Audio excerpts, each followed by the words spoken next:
have this like found sense of gratitude after 20 years of doing this, that I can continue to do it, and that they're still gonna show up. And as long as I keep turning out music, they'll be there. And that's like that's everything an artist could ask for. Hey, what's going on? It's Jesse McCartney, and I am in studio with the Hollywood Reporter.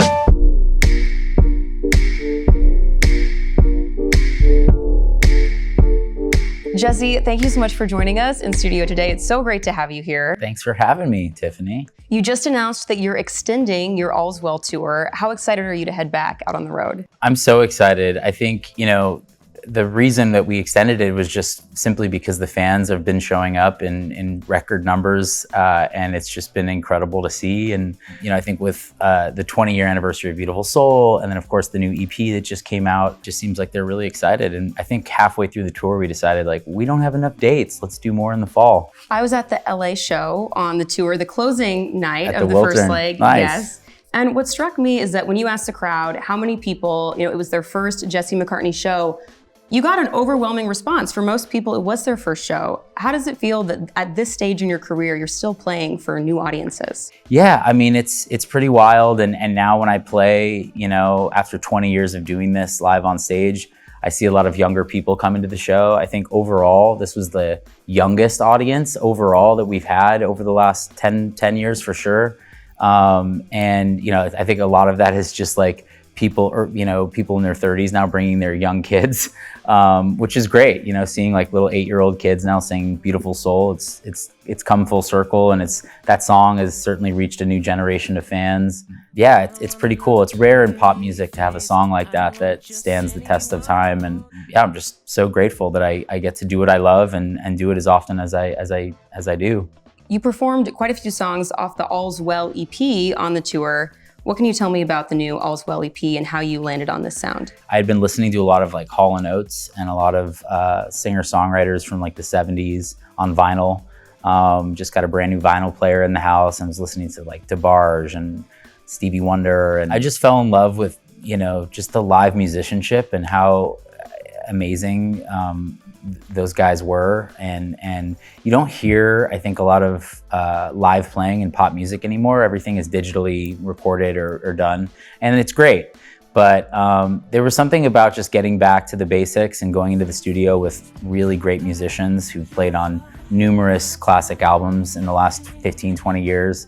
It's tough to make things feel new in pop, especially for myself, I've been doing it so long, that things can start to get a little stale. So it was just fun to change it up and write these songs, and they definitely have this throwback 70s feel. So yeah, we did three or four songs, one of which was a remix with Young Gravy, which was kind of this goofy song called Make a Baby. And hopefully when I'm done with the second leg of this tour, I can get back in and try to sort of complete the album. You definitely tricked me with your Make a Baby song. I for sure thought, I was like, oh, his wife's was the pregnant. plan. She's gonna have a baby soon. And then I was looking at your Instagram. I was like, oh wait, no, it was all just for the song. Just a marketing tool. No, I ran that by Katie, my wife, and was like, so look, we have this idea. I think it was Gravy's idea or his manager's idea to have 2 pregnant women on the cover. But we called our family the day before we posted this video of me standing next to this pregnant woman, because we're just want you to know we're not pregnant and we don't want you to find out this way, but we're doing this thing. And I still have people text me hey, when do you guys do? I'm like, it was a joke. It was to promote a song, but it worked. Like you were saying earlier, this year marks the 20th anniversary of Beautiful Soul. Mm-hmm. When you hear that and think about that, what goes through your mind? It's pretty wild. In many ways, it feels like the song just came out last month, but here we are 20 years later, and it's incredible. I was telling you earlier, I think that it's rare to have a song in pop that stands the test of time and crosses over into a new generation. And I think Beautiful Soul is is one of those songs that really marks the early 2000s, and it was such an important record for me, but also for a lot of young people. And I'm just so grateful to be able to still play that song and play my new music and have fans show up to the shows year after year. And I think without that song, we wouldn't be here today. So I'm very aware of that and grateful for it. During that Beautiful Soul era, you were everywhere in teen pop culture, on the cover of teen magazines and guest starring on Disney Channel shows, also starring on your own television show, Summerland at the time. When you think back to that time, what's the highlight of the Beautiful Soul era for you?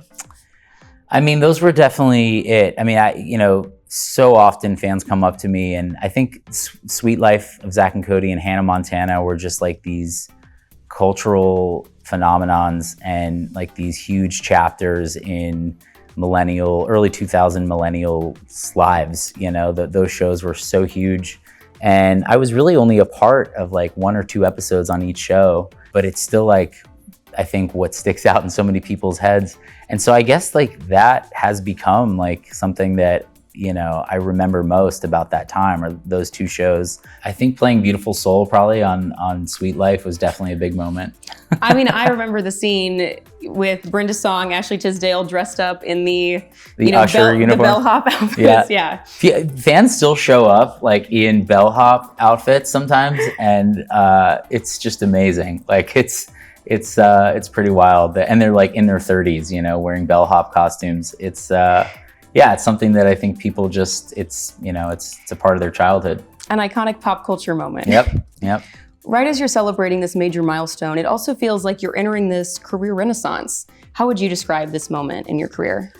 It's just really nice. I feel like I'm more relaxed about my career than I've ever been. I feel like knowing that I have the fan base that I have, this loyal group of people, even like when I do something that's kind of silly or just like not probably that funny, they're just always so supportive and kind, and like, I don't know, it's just it's a really good feeling knowing that I have people like that showing up to the shows, and I can just kind of be me, and they've accepted me for that. I have this like found sense of gratitude after 20 years of doing this, that I can continue to do it, and that they're still going to show up, and as long as I keep churning out music, they'll be there. And that's like that's everything an artist could ask for.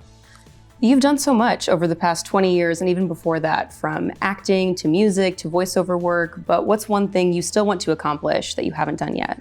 I think I'd like to produce and direct at some point. I mean, I've been saying this for a long time. My wife and I have started writing a pilot, a TV show, and I'd like to be behind the camera and start helping maybe younger actors and performers from behind the camera, and I feel like I have an eye for it and a passion for it, and I'm a huge cinephile. I love old movies. I love watching documentaries. I just love the way the sausage is made, so to speak, and I'd love to have a hand in that at some point. Now, in honor of the 20th anniversary of Beautiful Soul, I want to play a little game called That Was Then, This Is Now. I like it. It's a reference to a song on the album, as fans know. The Beautiful Soul album. Yes, one that you co-wrote on the album. I did, yeah. That was one of the first songs I wrote, actually, for that record, so yeah.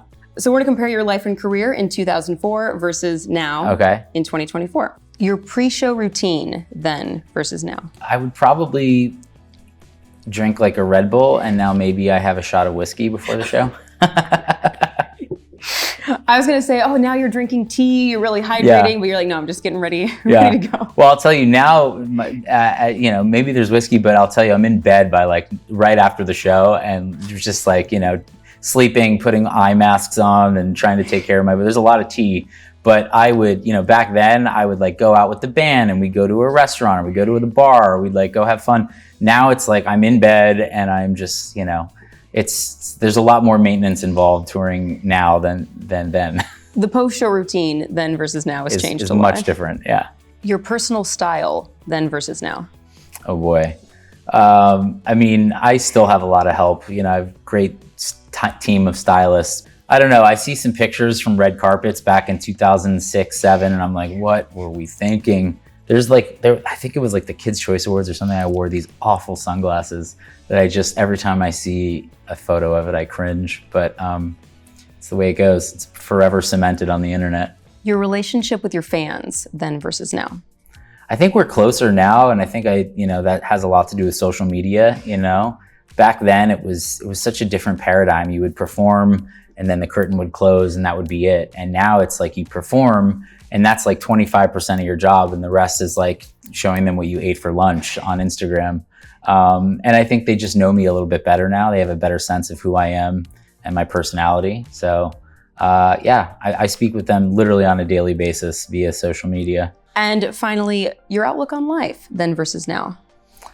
Oh man, I mean, then it was just, I was just so excited and happy to be singing on stage, and everything was just like, oh, this is incredible. I think now I'm just more in tune with like how incredible this really is, and the longevity that I've had is just like so much more meaningful, and getting to perform now in front of sold out crowds is that much more important to me. And my sense of gratitude for all of it is just through the roof, and just having the ability to do something I love for so long is never lost on me.